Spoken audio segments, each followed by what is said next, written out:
लोकसभेमध्ये नारी शक्ती वंदन विधेयक नामंजूर झालं आणि त्यानंतर सत्ताधारी एनडीए मधल्या घटक पक्षांनी विरोधी पक्षांच्या विरोधामध्ये आंदोलनाला सुरुवात केली आहे। भाजपने काल मुंबईमध्ये जन आक्रोश मोर्चा काढला।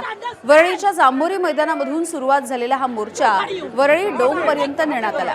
मात्र या जन आक्रोश मोर्चामुळे या जांभोरी मैदानाच्या परिसरामध्ये वरळीच्या भागात मोठी वाहतुकीची कोंडी झाली आणि कित्येक तास लोक या वाहतूक कोंडीमध्ये अडकून पडले होते।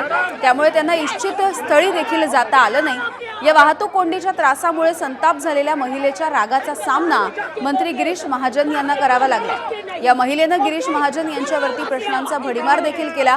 ही महिला एक तासभर या वाहतूक कोंडीमध्ये अडकून पडली होती, तर आपल्या मुलीला घेण्यासाठी तिला जायचं होतं असाही उल्लेख या महिलेने या व्हिडिओमध्ये केलेला दिसतो।